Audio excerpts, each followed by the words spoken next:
guys, Ainsley from Daniel's Equestrian, and I am very excited to bring you week number 2 with my Brumby Mr Brown. Yes, that kick hurt that you saw at the start of the video, but if you come inside I'll show you where we've gotten to since I got kicked in the leg.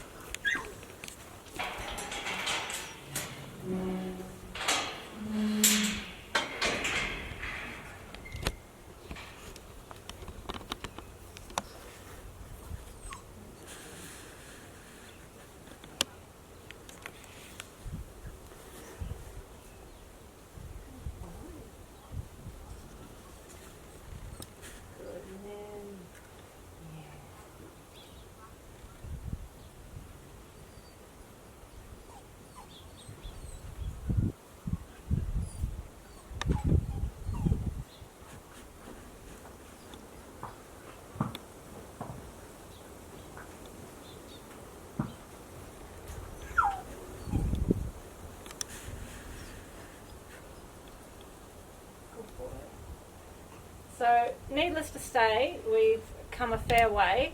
So if you want to find out how we went from getting kicked in the leg to being able to really touch him, start prepping him for his halter, keep watching.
I do find it so interesting that even him, his better side to travel is to the left.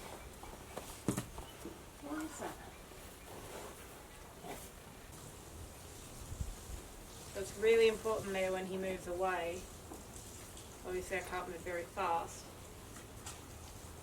but that I stay with him and that I try and take the pressure off as he comes back towards me a little bit, or even just were to take a deep breath. We're at the stage now where I can actually really prove to him that I can kind of speak their language. I can take the pressure off when he's doing exactly what I want him to do.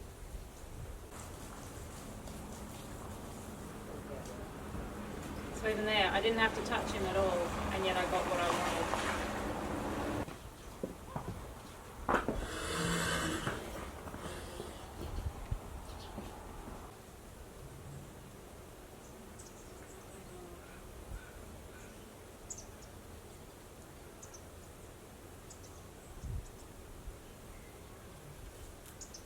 That little rock that he does towards me, that's really what I'm wanting to reward.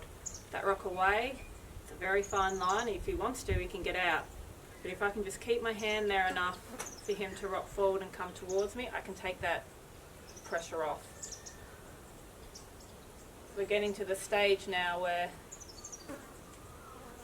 learning to a degree can take place, and the way I train all horses, obviously he's my first Brumby, but the way I train all horses primarily is about getting them to be relaxed. I help them relax so that learning can take place, whether it's being broken in or learning flying changes. With him, it's very difficult to teach him to relax when as soon as, you know, we're in the periphery of the stable, he thinks he's got to run. So it's been quite the challenge to find that borderline, or that line of pushing him through that discomfort and getting him to tolerate it. The fact that he's licking his lips there is amazing. So usually, if I finish a little session and I can tell he's done, he won't start licking until I'm unlatching the stable door. The fact that he is doing it whilst I'm in here is fantastic. So I just want to go be able to rub his head again, and then I'm actually going to finish this session. Good boy with all the learning. Okay.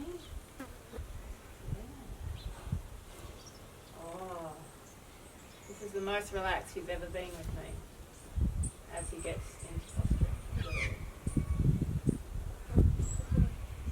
So he's just posturing a bit. That's a little bit of the stallion that was in him, but I also believe it's just part of that Brumby survival instinct. He's still seeing me. It's ironic that he goes from being that relaxed to then I've got to defend myself.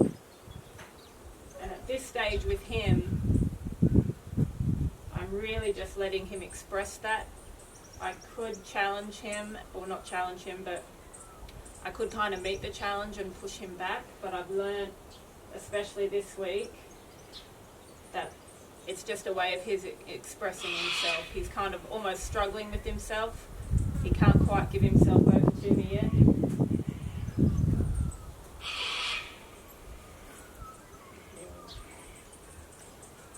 So just before I do walk out, I just want him to get a little bit more relaxed. And this is a really good example of what I deal with on a day-to-day basis. He goes from, something really good to instantly then feeling vulnerable and having to defend himself.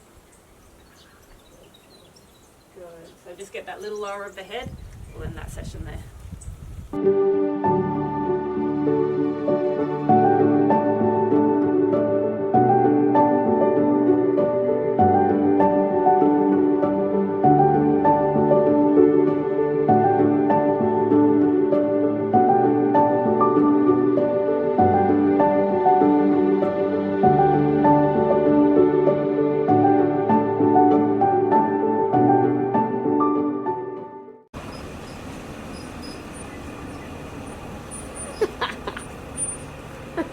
What's she doing? It's just like that. Oh. You want to be in the video? Oh no, you want to ride Brumby. Alright guys, I hope you liked this week's video. Feel free to comment, ask any questions, click that like so I know that you are liking these videos and I'll keep posting them up. Feel free to comment about things I'm doing with him, potentially things you'd like to see that we can keep in mind for the future. And hopefully next week he's going to have way less weaves in his hair, and we'd love to get a brush to it, but the aim is for a halter. See you next week.